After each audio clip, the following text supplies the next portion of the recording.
Hello, everyone. Welcome to the third and final day of our AgTech conference.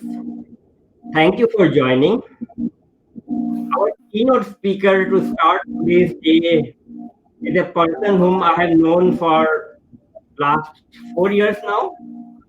You can say he is the guru of agriculture, technology, and venture capital investing in India. Very few people have knowledge and experience in this sector as compared to Mr. Hemendra Mathur has. Mr. Hemendra Mathur is an MBA from Indian Institute of Management, Ahmedabad. Later, he became the associate director and head of strategic advisory at Rabobank India. He was also the executive director of the food and agribusiness division of Yes Bank, one of the major banks. Later, he was the managing director and advisor for SEAF India Investment Advisors. Right now, he is a venture partner at Bharat Innovation Fund, which is housed at IIM Ahmedabad Incubation Center. And he has been a mentor and a guide to numerous agri-tech startups in India, which included me also at a point of time. So he's a person with a lot of knowledge about agriculture and technology and India. So I'll now hand over to Mr. Hemendra Mathur for his keynote speech. Thank you, Avinash, and thanks everyone for joining us. Very good afternoon to you. Many thanks to the team at Tuck School of Business for inviting me. It's a pleasure and honor to be speaking to all of you. The topic that I'll be talking today is AgTech investing in India versus developed economies. I have divided my presentation into three parts. First, I would like to talk about how Indian AgTech has evolved over the last 1 decade. Where do we stand now? What are the innovations that we see? What are the key themes that Indian AgTech entrepreneurs are trying to solve? I will also touch upon briefly on some of the key success factors based on my experience of working with hundreds of AgTech entrepreneurs over the past 3 to 5 years, how the ecosystem is evolving and how it is helping a lot of entrepreneurs to achieve their goals. I'll also talk about how funding scenario has changed over a period of time. And to end with, I'll probably talk about how Indian AgTech is similar to what we see in developed economies and how it is different, and how we can sort of work together, bring these two worlds together. So that's the agenda. I hope you'll enjoy it. I'll try and finish in about 15 to 20 minutes, and hopefully we should have 10 minutes for question and answers. And I look forward to some interesting questions from the audience. So let's begin. What Indian AgTech is trying to solve. I think those who are familiar with India, you will know that the food supply chain in India is, I would say, one of the most complex supply chain in the world. And the reason being, at one hand, we have about 150 million farmers on the farming end. At the consumer end, we have more than 1 billion consumers. And in between, we have about maybe 5 to 7 intermediaries, right? So it's a very long supply chain. It has traditionally been supply driven rather than demand driven, right?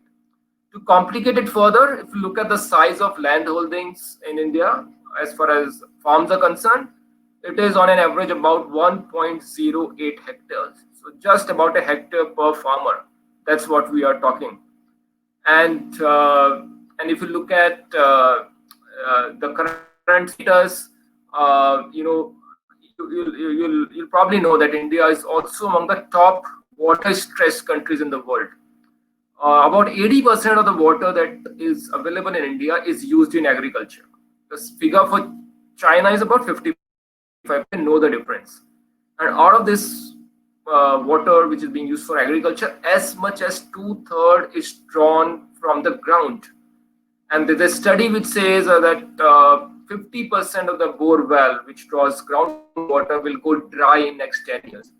There's a huge challenge that is coming up to keep Indian agriculture sustainable. Another big challenge is deterioration in the soil health.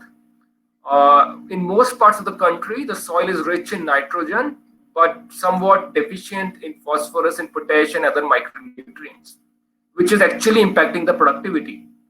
Despite we having about 60 million hectares, our productivity level is on an average one third to half of most of the crops of the world average. So that's one challenge on the farming side. If you look at mechanization, that's another area. We are still dependent on farm labor.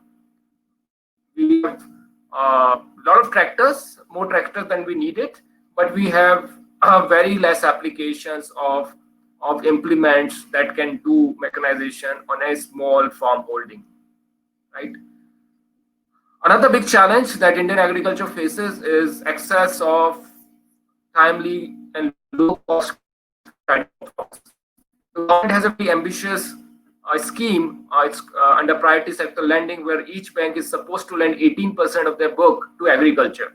And the target for the last financial year was about $180 billion of lending to agriculture. But you'll be surprised, out of 140 to 150 million farmers, only 50 to 60% get institutional credit.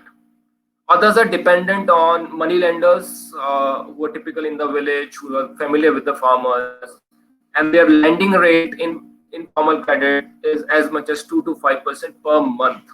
2 to 5% per month. So that's phenomenally high. Of course, another challenge that we face that the storage, cold chain, transportation infrastructure is still weak, still evolving. As I said, that there are about 7 to 8 layers between farmer and the consumer. Farmer doesn't have the visibility of demand, and that's why his share in end consumer price is about 30 to 40%. Right? And last but not the least, challenge around data. We don't have timely and accurate data available throughout the supply chain. Whether it's soil health, whether it's weather data, soil moisture data, whether it's supply chain data, crop monitoring data, demand data, data around pricing, etc. So I think these are multiple challenges that Indian agriculture is facing. It's a huge market.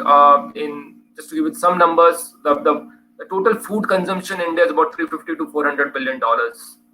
We are about $2.5 trillion economy, it's about 15%, and we aspire to become an economy, and I don't see that happening unless the contribution of agriculture and food goes to about $1 trillion. So we are essentially talking about a $400 billion market to move to $1 trillion. Of course, there are many estimates, but I would say the expectation is that it may happen in 5 to 8 years. So there's a huge opportunity in waiting for application of new age innovations and technology in the field of agriculture. So coming to Indian AgriTech. So I've been part of this journey since AgriTech started. It was probably 2010-11 when I started to mentor a few AgriTech startups. This term was not existent. AgriTech was a very new term. Not many people were aware about it. And you could count the number of AgTech startups on your fingertips. What has changed essentially in last 10 years is the number of active AgriTech startups. They've crossed 500. Number of registered AgriTech startups have crossed 2,000. And the best part about this ecosystem is not necessarily the number of AgriTech startups, but the quality of entrepreneurs who are coming to the ecosystem is phenomenally good. Most of them with a tech background. Many of them have come back from Silicon Valley. Many of them have left their jobs with tech companies like Amazon, Microsoft, Infosys, Wipro, etc., and started their career in agriculture. So it's phenomenally good quality of entrepreneur that we see, and this has essentially happened in last 2 to 3 years, I would say. Funding has always been a challenge when it comes to Indian agri-tech. I was doing some data crunch. If you look at 5-year funding from 2014 to 2019, it was about $450 million. That's a peanut in the context of the size of opportunity. But interestingly, out of that, about $280 million came in 2019 alone, which means there is some sort of inflection point that we are witnessing. And I'll talk about that more as we touch the funding section in my presentation. Another important point that I want to mention, that a lot of Indian tech startups are now going global, like the Province.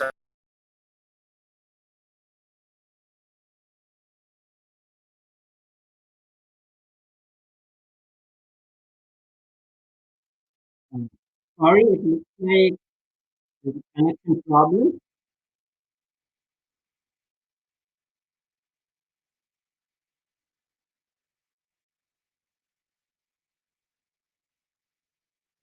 We are just checking with Hemendra Mathur to see if he's able to reconnect.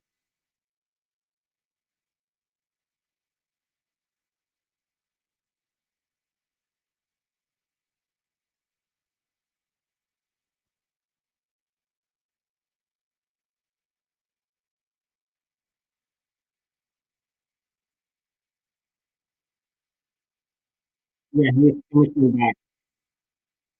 Sorry about this. I'll go to the slide. Yeah, there's connection issue, so you have to reshare your slides. No problem, no problem.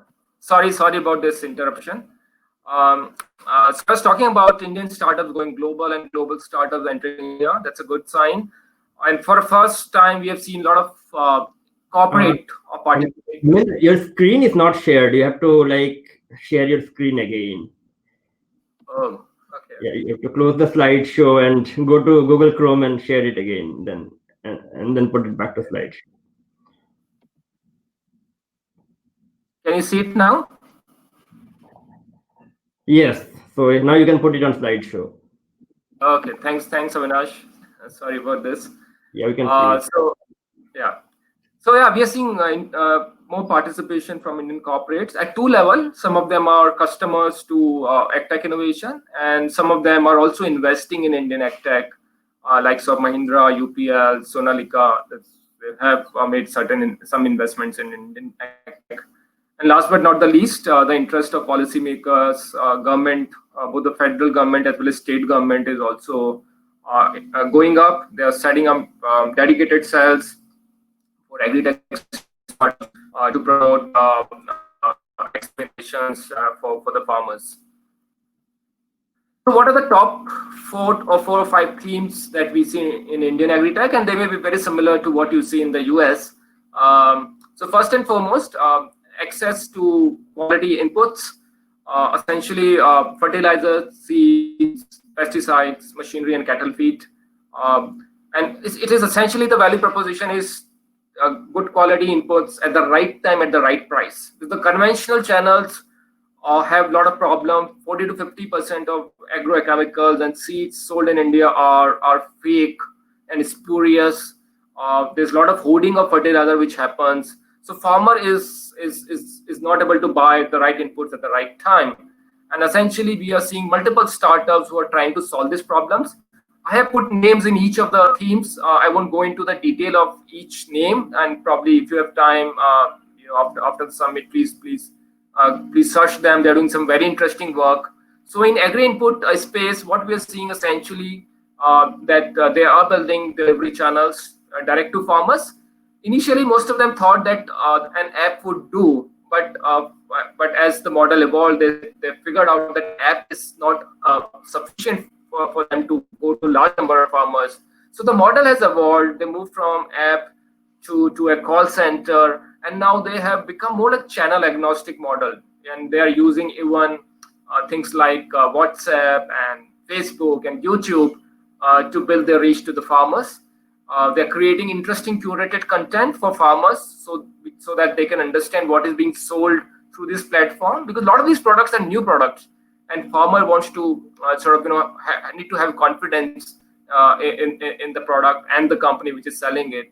And it is not vanilla selling. I think it's more of a prescriptive selling where the startups are trying to figure out the condition, the soil condition, the pest attack probability, etc. And they're trying to prepare a package of practices along with the input they're selling. So it's pretty much prescriptive selling when it comes to agri input models.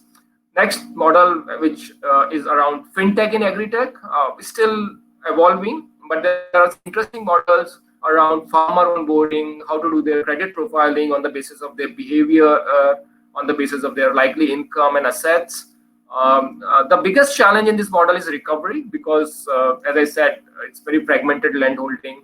So after each crop season, you have to go to the farmers to collect the money, which is not scalable, right? It's doable, but not scalable. So I think what can change essentially in time to come is the penetration of digital payments, and we are seeing WhatsApp payment coming up in India next few months. That can probably change this a lot. And of course, we are seeing more closed loop full stack models where instead of recovering the loans from farmers directly, you can go to the buyer where the farmer is selling the produce and recover from them. So that's another model which is emerging in the fintech space in agriculture. Farm to fork market linkage, I think that's one of the most bullish theme I would say in India because of the opportunity available there. And there are multiple startups. Some are focusing on staples, some are focusing on fresh produce, but the common element is demand aggregation. It can come from modern trade, it can come from a mom and pop retail store. In India, we have more than 10 million retail stores, mom and pop, right? So there's a huge opportunity to build supply chain dedicated to mom and pop retail stores. Then, of course, we have e-commerce coming up, and there's a lot of demand coming from e-commerce. There's demand coming from institutional buyers. So essentially, all these models is aggregating demand, building a traceability in the supply chain, building quality controls, and full-fledged supply chain to cater to the demand. The only difference between there are differences between these models. For example, in fresh produce, the gross margins are like 40-50%, but there's a huge cost of logistics and there's a huge wastage. So that's what you need to control to be profitable. In staples, there's no issue of perishability, but the gross margins are in early teens. So they offer different kind of challenges and opportunities, but both are very, very big opportunities to say. The next theme is around data, artificial intelligence, data sciences. I think there are a lot of startups in this category also. They're using multiple hardware devices like satellite imagery, mobile phones, drones, sensors, IoTs, etc. But I would say hardware is more or less commoditized. What is really driving these startups and helping them develop interesting models is the algorithm they're preparing, the application of data sciences, where they're capturing multiple data points and trying to come up with very interesting crop monitoring platforms, very interesting yield prediction platforms, etc. I think that's what is their core proposition. And interestingly, the buyer or the end customer for these kind of platforms, of course, there are multiple food processing, agri-input companies who are big customer segment. But one of the largest customer segments for this are banks and insurance companies and financial institutions, because they have a huge exposure to agriculture. So they're using these models for their own risk assessment and building their recovery models. Last but not the least, as I said, mechanization. It's a huge gap in India. We are seeing interesting applications which is sort of relevant for smallholder farmers. And we're also seeing farming as a service as a model, which is kind of evolving. And in COVID crisis, when there is not much farm labor available on the ground, the need for such models is kind of evolving. In terms of new farming models like vertical farming, hydroponics, aquaponics, of course, you see that a lot in the US and many Western countries. I think these are early days in India, but again, I would say they will pick up, because in this COVID crisis, we realize the need for hyper local supply chains. So that's so critical, and that's where we'll see evolution of controlled agriculture models, which can build farming sort of critical mass of essential commodities near major consumption centers. So that's also, I would say, has a good future. So what are the key success factors why Indian agri-tech has kind of changed for good, why the future looks bright? I think there are multiple elements to it. The first and foremost, I would say, as I said, the entrepreneurs themselves who are bringing a lot of technology applications, who are bringing a lot of process orientation to the supply chain, which is kind of not transparent and not efficient. And I think one interesting thing which I like about Indian agri-tech is the approach is towards value creation. If you look at most startups which are focused on urban markets, be it fintech, be it consumer tech, be it e-com platforms, the whole idea is to build models around discounts, do customer acquisition, and look at scale and GMV, and that drive the valuation. When it comes to AgriTech, I don't think discounts is a core value proposition. It's about value creation. It's about creating value for the farmer and the entire value chain. I think that's important. And since the fact of the matter is the funding has not been easy, so most of the founders have adopted a frugal approach. They've been very lean on their cost structures. So that's why the survival is very high, and the mortality rate in Indian agri-tech for startups is under 10 to 15%, which is remarkable. If you look at many other sectors, it's very high. Another important element is unit economics. Of course, this is a term I'm sure you must have read in your MBA courses multiple times. This is, of course, applicable to all the sectors, but much more in Indian agricultural value chain, because there are multiple sort of players within the value chain, maybe 5 to 7. So it's not about having a unit economics at the farm level, but also in the value chain. Be it someone who's the distributor, someone who's a wholesaler, someone who's an input supplier to the farmer. So you could see how does the unit economics work across the chain, not just at one end of it. Another important thing, which is that there's no obsession with fundraising. Of course, funds are critical for growth, etc. And as an investor, we want to see growth. But having said that, there are many models which are self-sustainable. And I like entrepreneurs who spend 80% of their time on the business, customer acquisition, etc., and 20% time on the fundraise. If this ratio is other way around, models become very challenging. Then another factor is the kind of team which we have seen. Since Indian AgTech is trying to solve multi-dimensional problems, the approach has to be multidisciplinary. So you need to have data scientists, you need to have agronomists, you need to have hydrologists. So I think that is very critical. How do you build your teams with multiple expertise? How do you bring them together? And there's a huge opportunity out there. I think there's a huge application of data science in Indian agriculture, but you also need to have domain expertise to sort of build models which are more actionable from a farmer perspective. Mentor selection is critical. If you have a good mentor right at the beginning, it definitely helps. You make less mistakes. You get access to networks. You get a lot of validation of your strategy and business model. Getting right investor on the board is also critical. It's not about the quantum of money. It's not about the valuation. It's about the color of money. What comes in addition to the capital? What does investor bring to the table apart from capital is equally critical. And last but not the least, a farmer-centric approach. I love entrepreneurs who spend a couple of weeks every month with the farmers in the farm. I think they're the ones who know what are the pain points, how they should be solving it. So I think that's very important. You need to spend time in the field. Okay, I probably need to speed up. Okay. So I think another important element is the ecosystem, which has changed for good. And I'll probably not go into the names which are there on the slide. But in general, the incubation has changed for good. There are 5-7 good incubators. I work at CI, where the Bharat Innovation Fund is housed. We have done more than 100 investments across sectors. Out of that, probably dozen and a half is in agriculture. We are seeing more acceleration programs. We are seeing more government-oriented, government-driven grant challenges programs. And we're also seeing participation from private sector like Rabobank, etc., who are doing phenomenal job in building this startup ecosystem. Corporates I talked about. I think one thing I want to emphasize is the village ecosystem for innovation students from Delhi, Mumbai, Bangalore to smaller towns like Khammam, Coimbatore, Barambanki.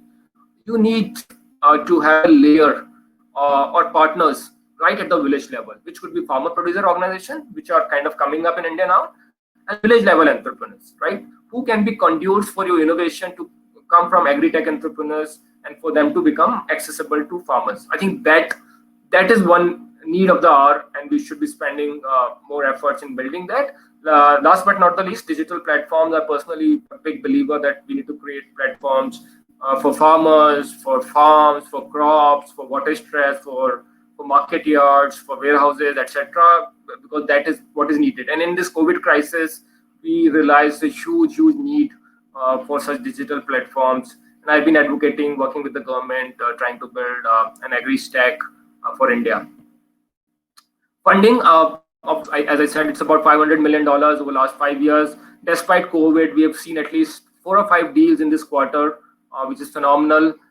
There was a sudden jump in the last year. I hope the momentum will remain. Of course, COVID can sort of, impact it a little bit. But agri-tech has come out as one of the key sectors for a lot of investors. It's not just the money, but the kind of investors who are putting money in Indian agri-tech. We are seeing a lot of generalist funds like Excel Partners, like Tiger Global, Sequoia putting money now. Initially, it started with likes of Omnivore, Avishkar, and Ankur Capital.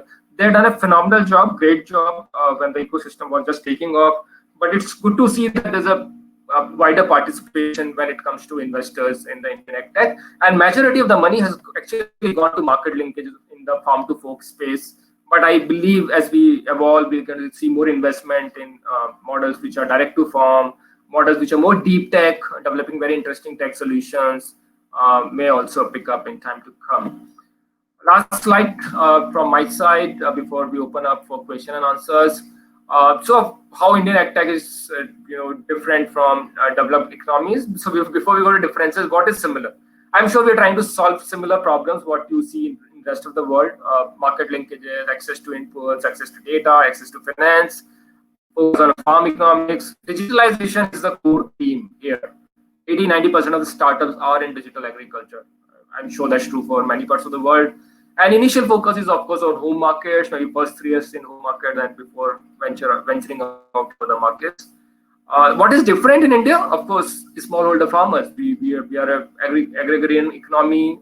We have 150 million farmers. So whatever solution we develop should be relevant to small farmers. The go-to-market strategy is essentially business to farmer because of the fragmentation in the farming end. And that's why the corporate partnership, that's why local ecosystems, village level entrepreneurs, FPOs become very, very important. We have kind of laggard in spaces like ag biotech, mechanization, water use efficiency, controlled agriculture. I think these are the areas we need to pick up. We need to learn a lot from you guys sitting in the US. I think you've done a phenomenal job, at least on the biotech. I've seen phenomenal applications coming from the US. And most of the check size is still less than $10 million. It would probably be a seed stage or pre-series from a US standard. But in India, a seed stage investment is more like $100,000. Pre-series is about $2 million. And Series A is about $5 to $10 million. So check sizes are small. I'm hopeful that things will change for good in time to come. And last but not the least, I think I'm a believer that as far as agri-tech is concerned, we need to build corridors across countries to learn from each other. I'm doing a lot of effort to build that with Australia, with UK, with Southeast Asia, and I'm hopeful that with this association, we can probably start some conversation between Indian agri-tech and US agri-tech. So with that note, thank you very much for your attention. It's been a pleasure talking to you, and I would love to answer any question you may have. And in any case, I would love to engage more with the School of Business, going forward in whatever way. So thanks very much. Over to you. Excellent. Thank you for those insights on the AgTech landscape in India and the exciting opportunities for innovation across the industry.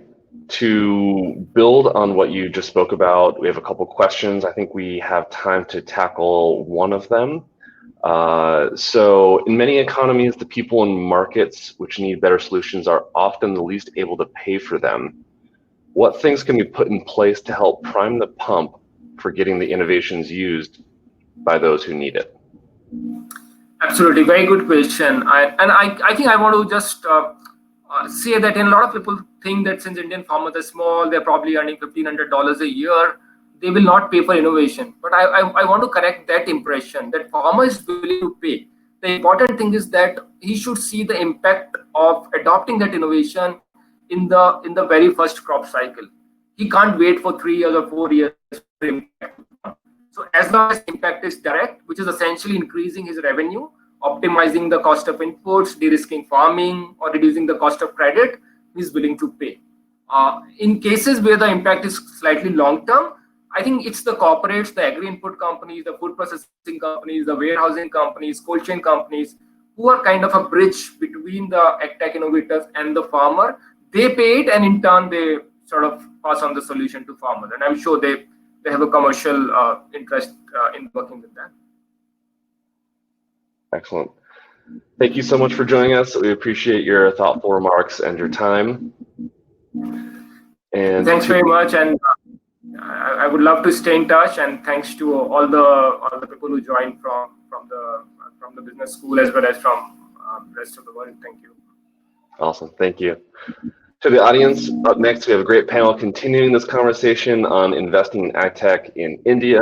Thank you all, and we will see you shortly.